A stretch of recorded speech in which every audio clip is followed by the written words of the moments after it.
ദേവലോകം എന്ന ചാനലിലെ മറ്റൊരു മെഗാ വീഡിയോയിലേക്ക് എല്ലാ പ്രേക്ഷകർക്കും സ്വാഗതം. ഇന്നത്തെ വീഡിയോ ഒരു ക്ഷേത്ര പ്രതിഷ്ഠയാണ്. ഈ ക്ഷേത്ര പ്രതിഷ്ഠ നടക്കുന്നത് തമിഴ്നാട്ടിലെ തിരുനെൽവേലി എന്ന സ്ഥലത്താണ്. ഇവിടെയുള്ള ക്ഷേത്രത്തിലെ കുംഭാഭിഷേകം എന്നാണ് ഈ നാട്ടിൽ ഈ ഒരു ചടങ്ങ് അറിയപ്പെടുന്നത്. അതിനായിട്ട് ഇതാ കലശവും വഹിച്ചുകൊണ്ടുള്ള ഘോഷയാത്ര ക്ഷേത്രത്തിൻ്റെ ഗോപുരത്തിന് മുകളിലേക്ക് പോയിക്കൊണ്ടിരിക്കുന്ന കാഴ്ചയാണ് നിങ്ങളീ കാണുന്നത്. ഈ കലശം വഹിച്ചു കൊണ്ടുപോകുന്ന തന്ത്രിമുഖ്യനും മറ്റുമല്ലാതെ ഇവിടെ ഭഗവാനായി മാറിയ ചില ആൾക്കാരും ക്ഷേത്രത്തിൻ്റെ കുംഭാഭിഷേകത്തിന് മുകളിലേക്ക് കയറിപ്പോകുന്നത് നമുക്ക് കാണുവാൻ സാധിക്കും. അത് അതിഭയാനകമായ ഒരു കാഴ്ച തന്നെയാണ്. എന്തെന്നാൽ ഇത് താൽക്കാലികമായി നിർമ്മിച്ചിരിക്കുന്ന ഒരു ഏണിപ്പടിയാണ്. അതിന് മുകളിലൂടെ കയറി വേണം ഭഗവാന്റെ കലശം അഭിഷേകം ചെയ്യാൻ മുകളിലേക്കെത്താൻ. തന്ത്രിയും മറ്റുള്ളവരുടെ സഹായത്തോടു കൂടിയാണ് മുകളിലേക്ക് പോകുന്നതെങ്കിലും ഈ ഭഗവാനായി മാറിയവരൊക്കെ ഇതിന് മുകളിലേക്ക് കയറിപ്പോകുമ്പോൾ അവരുടെ നിയന്ത്രണം എങ്ങനെയാണെന്ന് നമുക്ക് അറിയാൻ കഴിയുകയില്ല. അതുകൊണ്ട് അവരെ നിയന്ത്രിക്കുന്നതിനായിട്ട് മറ്റുള്ളവരും കൂടി മുകളിലേക്ക് പോകുന്നത് നമുക്ക് ഈ വീഡിയോയിലൂടെ കാണുവാൻ സാധിക്കും. ഇപ്പോൾ നേരം 12:30 മണി സമയമാണ്. അത്രയും വെയിലിൻ്റെ ഇടയിലാണ് ഇവർ ഈ കുംഭാഭിഷേക മുഹൂർത്തം ഉള്ളത്. ഇത് അഭിജിത്ത് മുഹൂർത്തം എന്നാണ് അറിയപ്പെടുന്നത്. ഈ മുഹൂർത്തത്തിലാണ് ഇവിടെ ഭഗവാന്റെ കലശാഭിഷേകം ക്ഷേത്ര ഗോപുരത്തിന് മുകളിൽ നടക്കുന്നത്. ഇതാ കുംഭവും വഹിച്ചുകൊണ്ടുള്ള ക്ഷേത്ര തന്ത്രിമാരും മറ്റും മുകളിലേക്ക് പോകുന്നു. അതുകൂടാതെ പുറകിൽ നിന്ന് പോകുന്ന ഭഗവാനായി മാറിയ ഇവിടുത്തെ ഭക്തരെയും നമുക്ക് ഈ വീഡിയോയിലൂടെ കാണുവാൻ സാധിക്കും. താളമേളങ്ങളുടെയും വാദ്യഘോഷങ്ങളുടെയും അകമ്പടിയോടുകൂടി ഭഗവാന്റെ കലശം വിമാനം എന്ന് പറയുന്ന ഗോപുരത്തിൻ്റെ ഏറ്റവും മുകൾ ഭാഗത്ത് കൊണ്ടുപോയിട്ട് ആ കലശം അഭിഷേകം ചെയ്യുന്നു. അതോടുകൂടി ക്ഷേത്രം തുറക്കുകയായി. അതിനുശേഷം ക്ഷേത്രത്തിൽ ദിവസവും പൂജയും ആരാധനയും എല്ലാം നടക്കും. അതിന് മുന്നോടിയായിട്ടുള്ള കലശാഭിഷേകം ആണിത്. ഈ കലശം 3 ദിവസമായി ഭഗവാന്റെ മുന്നിൽ വെച്ച് പൂജിച്ച് മന്ത്രങ്ങളെല്ലാം ഉച്ചരിച്ച് പൂജകളെല്ലാം കഴിഞ്ഞ ശേഷമാണ് ഇത് അഭിഷേകം ചെയ്യുന്നത്. അതിന് മുന്നോടിയായിട്ടുള്ള ചടങ്ങാണ് ഇവിടെ നടന്നു വരുന്നത്. ഇത്രയും ആൾക്കാർ ഇവിടെ തടിച്ചുകൂടിയിരിക്കുന്നത് ഈ ഒരു കലശാഭിഷേകം കാണുന്നതിനും അതിനുശേഷമുള്ള തീർത്ഥം മുകളിൽ നിന്ന് താഴേക്ക് തെളിക്കുമ്പോൾ അത് ഏറ്റുവാങ്ങുന്നതിനും വേണ്ടിയാണ്. ഇതാ ഭഗവാനായി മാറിയ ഒരു ഭക്തൻ ഈ ഏണിയുടെ മുകളിലൂടെ ഇതാ കുംഭാഭിഷേക സ്ഥലത്തേക്ക് പോകുന്നത് നമുക്ക് ഈ വീഡിയോയിലൂടെ വരും ദൃശ്യങ്ങളിൽ കാണുവാൻ സാധിക്കും. വളരെ ബുദ്ധിമുട്ടേറിയ ഒരു വഴിയിലൂടെ വേണം ഈ കുംഭാഭിഷേകം നടക്കുന്ന മുകളിലത്തെ ഗോപുരത്തിൻ്റെ ഉച്ചസ്ഥായിലെത്തിച്ചേരാൻ. അതിനെ വിമാനം എന്നാണ് പറയുന്നത്. അവിടെയാണ് അവസാന കലശാഭിഷേകം നടക്കേണ്ടത്. എങ്കിൽ മാത്രമേ ഈ ഒരു കർമ്മം പൂർത്തിയാവുകയുള്ളൂ. അതിനായിട്ട് വളരെ ബുദ്ധിമുട്ടിയായാലും കഷ്ടപ്പെട്ടായാലും ഇതാ ഭഗവാനായി മാറിയ ഭക്തരും മറ്റ് തന്ത്രിമുഖ്യരും മുകളിലേക്ക് പോകുന്നു. ഭഗവാനായി മാറിയ മറ്റൊരു ഭക്തൻ വളരെ അപകടം പിടിച്ച രീതിയിൽ നമുക്ക് മുകളിലേക്ക് പോകുന്നത് നമുക്ക് കാണുവാൻ സാധിക്കും. ഭഗവാന്റെ ശ്രദ്ധയും കാരുണ്യവും ഈ ഭക്തരിൽ എപ്പോഴും ഉണ്ടാകും. അതിനാൽ അവർക്ക് യാതൊരു ഭയവുമില്ല. ഇതേപോലെ മുകളിലേക്ക് കയറിപ്പോവാനും മറ്റൊരു പ്രശ്നങ്ങളും കൂടാതെ കുംഭാഭിഷേകത്തിന് ശേഷം തിരികെ താഴെ വരാനും അവരെയും അനുഗമിച്ചുകൊണ്ട് മറ്റ് ഭക്തരും മുകളിലേക്ക് പോകുന്നു. എന്തെന്നാൽ ഒരുപാട് പേർ മുകളിലേക്ക് കയറിയാൽ അവിടെ ഭാരം താങ്ങാൻ സാധിക്കാതെ അവിടെയും വിഷയങ്ങൾ ഉണ്ടാവാൻ സാധ്യതയുണ്ട്. അതിനാൽ വളരെ കുറച്ച് ആൾക്കാർ മാത്രമേ ഈ വിമാനത്തിൻ്റെ അഭിഷേകത്തിലേക്ക് മുകളിലേക്ക് പോകാറുള്ളൂ.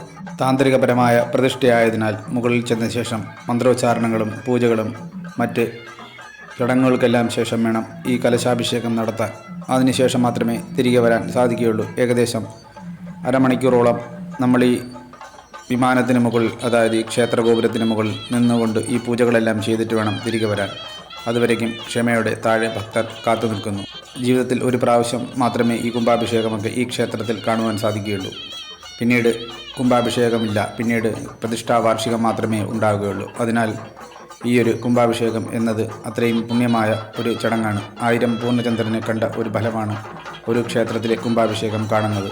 എന്തെന്നാൽ പുതിയ ക്ഷേത്രങ്ങൾ നിർമ്മിക്കുക എന്നത് തന്നെ അത്രയും ശ്രമകരമായിട്ടുള്ള കാര്യമാണ് ഈ ഒരു കാലത്ത്. അതിനാൽ പുതിയ ക്ഷേത്രങ്ങൾ ഇനിയും ഉയർന്നു വരട്ടെ എന്ന് നമുക്ക് ഭഗവൻ നാമത്തിൽ പ്രാർത്ഥിക്കാം. അതിരാവിലെ തുടങ്ങിയ ചടങ്ങുകൾ ഗണപതി ഹോമത്തോടും മറ്റ് പൂജകളോടും കൂടിയാണ് ഈ ഒരു കുംഭാഭിഷേക ചടങ്ങ് ആരംഭിച്ചത്. അതിനുശേഷം നാട്ടിലെ സ്ത്രീകളും പുരുഷന്മാരും മറ്റുമെല്ലാവരും ഇവിടുത്തെ നേർച്ചയുടെ ഭാഗമായിട്ട് 40-ന് മുകളിൽ പാൽക്കുടങ്ങൾ അവരുടെ തലയിലേറ്റി ക്ഷേത്രത്തിന് വലം വെച്ച് ക്ഷേത്രത്തിനുള്ളിൽ കൊണ്ടുവന്ന് വെച്ചിട്ടുണ്ട്. ഈ ഒരു കലശാഭിഷേകത്തിന് ശേഷം തിരികെ വന്ന് ഭഗവാൻ വിഷ്ണുവിൻ്റെ വിഗ്രഹത്തിലേക്ക് ആ പാൽക്കുടങ്ങളെല്ലാം അഭിഷേകം ചെയ്യുന്നു. അതോടുകൂടി ഭഗവത് ചൈതന്യം ഈ ക്ഷേത്രത്തിൽ കളിയാടാൻ ആരംഭിക്കുകയും അതിലൂടെ ഭക്തരെല്ലാവരും അവരുടെ ആഗ്രഹ സാഫല്യങ്ങൾ നടത്തി നിർവൃതി അടയുകയും ചെയ്യുന്നു. അവരുടെ ആഗ്രഹപ്രകാരം കൊണ്ടുവന്ന കലശങ്ങളെല്ലാം അഭിഷേകം ചെയ്യുമ്പോൾ അവരും ഈ ഒരു പൂജയുടെയും ഈ ഒരു ഭക്തിയുടെയും ഭാഗമായി മാറുന്നു. അതുതന്നെ വലിയൊരു കാര്യമാണ്. ഒരു ക്ഷേത്രം എന്നത് അവിടുത്തെ ഗ്രാമത്തിൻ്റെ ഐശ്വര്യത്തെ സൂചിപ്പിക്കുന്ന ഒന്നാണ്. അതിനാൽ പുതിയ ക്ഷേത്രങ്ങൾ വരുന്നതിലൂടെ അവിടെയും അവിടുത്തെ ഗ്രാമവാസികളുടെയും ഐശ്വര്യം വർദ്ധിക്കുന്നു എന്നത് തന്നെയാണ് വിശ്വാസം. അതിനാൽ പുതിയ പുതിയ ക്ഷേത്രങ്ങൾക്കായി അവർ തറക്കല്ലിടുകയും അതിനുവേണ്ടി യത്നിക്കുകയും അതിനുവേണ്ടിയുള്ള ധനസമാഹരണങ്ങൾ നടത്തി അത് കുംഭാഭിഷേകം വരെ എത്തിക്കുന്നു. അതിനെല്ലാം എല്ലാ ഗ്രാമനിവാസികൾക്കും നമുക്ക് നന്ദി പറയാം. എന്തെന്നാൽ ക്ഷേത്രങ്ങൾ ഇല്ലാതെ നമുക്ക് നമ്മുടെ ജീവിതം മുന്നോട്ട് പോവുകയില്ല. എന്തെന്നാൽ നമ്മുടെ എന്ത് കഷ്ടതയുണ്ടെങ്കിലും നമ്മൾ ക്ഷേത്രത്തിലേക്കാണ് പോയി ഭഗവാനോടാണ് നമ്മൾ പ്രാർത്ഥിക്കുകയും അതിലൂടെ നമുക്ക് ആ ഒരു അനുഗ്രഹം നേടുന്നതിനും നമ്മുടെ മനഃശാന്തിക്കുമെല്ലാം ക്ഷേത്രങ്ങൾ വളരെ അത്യന്താപേക്ഷിതം തന്നെയാണ്. നമുക്കെല്ലാവർക്കും കുടുംബദേവത ഉള്ളതുപോലെ ഒരു ഗ്രാമത്തിൻ്റെ ദേവതയാണ് ആ ഗ്രാമത്തിലെ ആ ക്ഷേത്രം. ആ ക്ഷേത്രം തന്നെയാണ് ഗ്രാമനിവാസികളെ എല്ലാവരെയും സംരക്ഷിച്ചു പോരുന്നത്. അതിനാൽ എല്ലാ ഗ്രാമങ്ങളിലും ഓരോ ക്ഷേത്രങ്ങൾ വളരെ അത്യാവശ്യം തന്നെയാണ്. ഈ ഗ്രാമത്തിലും ഇതാ പുതിയൊരു ക്ഷേത്രം ഉയർന്നു വരുന്നു. അത് വിഷ്ണു ഭഗവാന്റെ ചൈതന്യമുള്ള ഒരു ക്ഷേത്രം തന്നെയാകുമ്പോൾ അവിടുത്തെ ഗ്രാമവാസികളുടെ സംരക്ഷണം ഭഗവാൻ എപ്പോഴും നോക്കിക്കൊള്ളും. ഒരു വെയിലിനെയും അവഗണിച്ചുകൊണ്ട് ഇത്രയും ഭക്തർ ഈ ഒരു ക്ഷേത്രത്തിന് ചുറ്റും തടിച്ചുകൂടിയിരിക്കുന്നു.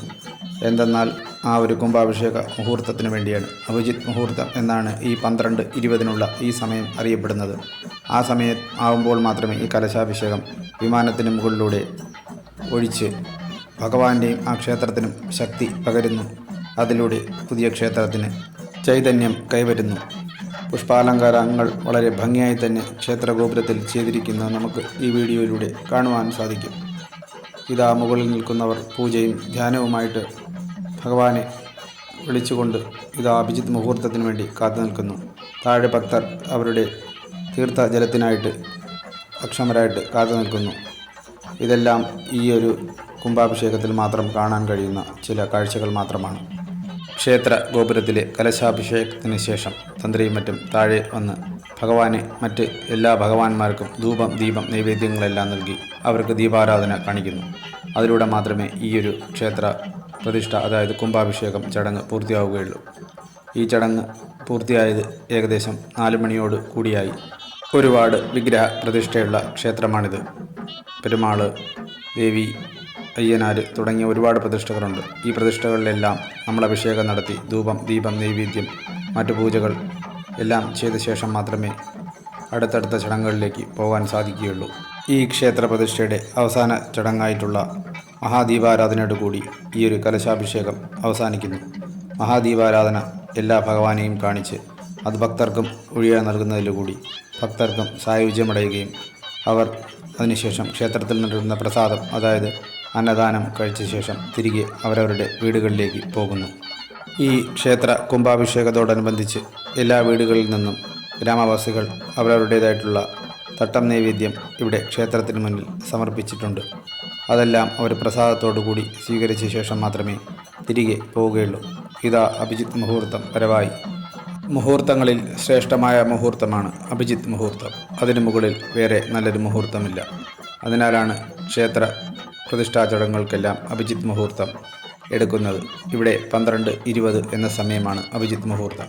സൂര്യൻ ഉച്ചസ്ഥായിയിൽ വരുന്ന ഈ ഒരു മുഹൂർത്തത്തിൽ നടക്കുന്ന വളരെ പുണ്യമായ ചടങ്ങ് അതികഠിനമായ വെയിലിനെയും അവഗണിച്ചുകൊണ്ട് ഭഗവാന്റെ അനുഗ്രഹത്തിനായിട്ട് ഭക്തരും ഈ ഒരു ഗോപുരത്തിന് മുകളിൽ നിൽക്കുന്ന മറ്റ് തന്ത്രിമുഖ്യന്മാരും എല്ലാവരും ഈ ഒരേ ഒരു ലക്ഷ്യത്തിലേക്കാണ്, അതായത് ഭഗവാന്റെ കലശാഭിഷേകം. അതോടുകൂടി ഭഗവത് ചൈതന്യം നിറഞ്ഞ ഒരു ക്ഷേത്രമായിട്ട് ഈ ഒരു പെരുമാൾ കോവിൽ മാറുന്നു. തമിഴ്നാട്ടിൽ വിഷ്ണുവിനെ പെരുമാൾ എന്നും അറിയപ്പെടുന്നു. അതിനാലാണ് ഇത് പെരുമാൾ കോവിൽ എന്ന പേരിൽ അറിയപ്പെടുന്നത്. നാടും നാട്ടുകാരും ഭക്തരുമെല്ലാം കാത്തിരുന്ന ആ മുഹൂർത്തം വരവായി. അവിടെ നിന്നുള്ള അറിയിപ്പുകൾ ആംഗ്യരൂപേണ താഴേക്ക് ലഭിച്ചു. അതോടുകൂടി നമുക്ക് മനസ്സിലായി ഇതാ കലശാഭിഷേകം നടക്കാൻ പോകുകയാണെന്നുള്ളത്. ഭക്തരെല്ലാവരും ഇതാ കലശത്തിലെ മാവിലയും കൂർച്ചങ്ങളുമെല്ലാം മാറ്റിയ ശേഷം ആ കലശം എടുത്ത് ഭഗവാന്റെ വിമാനത്തിന് മുകളിലേക്ക് അർപ്പിക്കുന്നു. അതോടുകൂടി കലശാഭിഷേകം എന്ന ചടങ്ങ് പൂർത്തിയാകുന്നു. കുറച്ച് തീർത്ഥജലം ഭക്തർക്കായി താഴെയും പ്രോക്ഷണം ചെയ്യുന്നത്, അതായത് ഈ മാവില ഉപയോഗിച്ച് താഴേക്ക് തെളിക്കുന്നത് നമുക്ക് ഈ ദൃശ്യങ്ങളിലൂടെ കാണുവാൻ സാധിക്കും. ഭക്തരെല്ലാവരും ഈ കഠിനമായ വെയിലിനെ അവഗണിച്ച് ഈ ഒരു കുംഭാഭിഷേകത്തിനായിട്ട് ഭഗവാന്റെ അനുഗ്രഹത്തിന് വേണ്ടി ഈ ഒരു ജലം പ്രോക്ഷണം ചെയ്ത് അവർക്ക് അനുഗ്രഹം നേടുന്നതിന് വേണ്ടി താഴെ അക്ഷമരായിട്ട് കാത്തു നിൽക്കുകയാണ്. അവർക്കായിട്ട് ഇതാ ജലം മുകളിൽ നിന്ന് താഴേക്ക് തെളിക്കുന്നത് നമുക്ക് ഈ വീഡിയോയിലൂടെ കാണുവാൻ സാധിക്കും. ഇത്തരം ക്ഷേത്ര കുംഭാഭിഷേക വീഡിയോകൾ വളരെ അപൂർവമാണ്. അതിനാൽ ഈ വീഡിയോ മറ്റുള്ളവർ കൂടി ഷെയർ ചെയ്ത് നൽകുക. അവർക്കും അനുഗ്രഹങ്ങളെല്ലാം ഭഗവാനിൽ നിന്നും ലഭിക്കട്ടെ. എന്തെന്നാൽ 1000 പൂർണ്ണചന്ദ്രനെ കണ്ട ഫലമാണ് ഒരു ക്ഷേത്ര കുംഭാഭിഷേകം കാണുക എന്നത്. വീഡിയോ ലൈക്ക് ചെയ്യുക, ഷെയർ ചെയ്യുക. ഇത്തരം ക്ഷേത്ര സംബന്ധമായ വീഡിയോകൾക്കായിട്ട് ദേവലോകം എന്ന ചാനൽ സബ്സ്ക്രൈബ് ചെയ്യുക.